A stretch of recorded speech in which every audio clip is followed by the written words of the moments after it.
Hey coin collectors, and welcome to DC Coin World International Coin Channel. Today it's the Franklin D. Roosevelt dime from 1962, and we can see we have two of them here.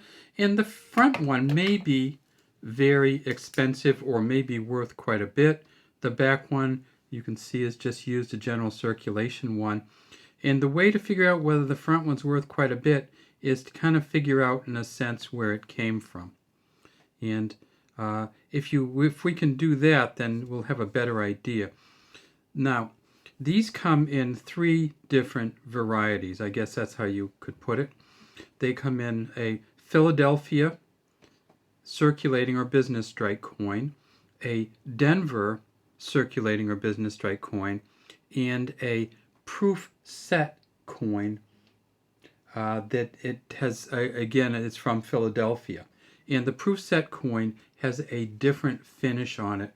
And if you look on PCGS on one of the other websites, you can see that this probably is not the proof set finish.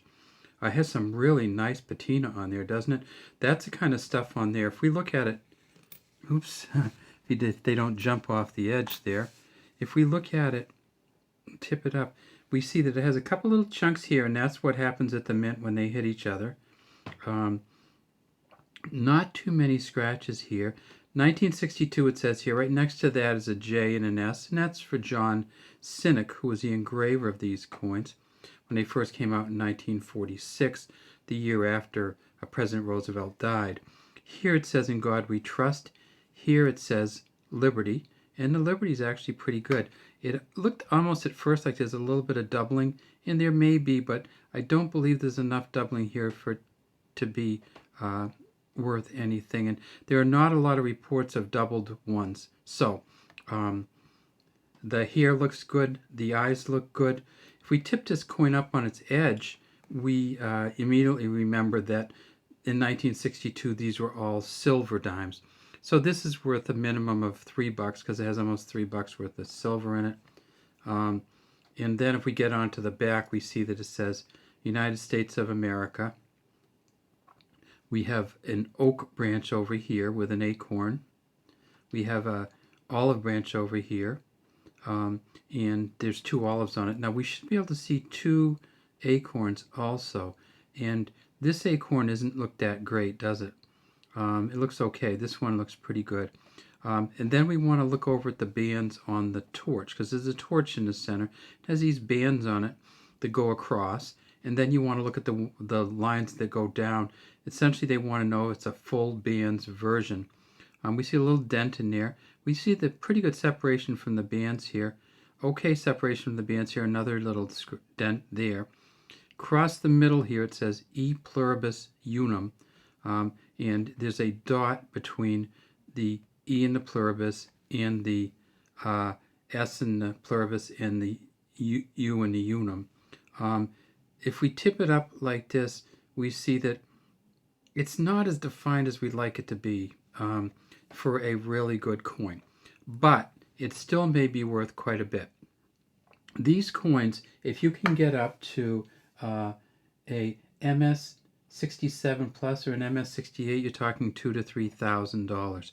This probably isn't that, and of course it's an MS 67 plus or 68 with full bands. This probably isn't that, but it might be an MS 65 or above. This coin in an MS 65 plus probably is worth somewhere around, I don't know, $30 to $40. MS 66 gets up to 40 to 50. So it kind of moves around a little bit. What you need to get the big money on these is to get this into an MS 67 or higher, and that's where you get into the thousands. Now, what would the confusion be? Well, if this is a proof set coin, proof 65, this would only be worth $10 or not much more than that. They actually have some proof 70s, and proof 70 means it's from the mint state and it's actually almost better than when they made it. They have some proof 70s that only go for around $400. So you don't want to get this in a proof set to make the big bucks. You want to get this in a regular set that came from the mint. There's a couple ways you can get them in better condition, and one of them is actually to see if you can find one of the uncirculated mint sets. In 1963, they made 600,000 uncirculated mint sets. They sold them for $2.40 each, and now they're worth 40 plus. But if you can get one with a good dime in it, it'll pay you off. And of course, if you get one with a good quarter or half, those are also silver, or a good penny. So look for the uncirculated mint sets. If you can get one for under $40, it may be worth taking a look at them. What about this other one here? Well, this one here is pretty used. You can't really see the bands on it at all, but you can see, oh, and I should show you that, right? There's no mint mark here. That means it's Philly. The D mint mark here means it's Denver. There is no S mint marks in 1962, only D and none. The Denver Mint made 335 million of these, but this is still worth $3 because it's still silver.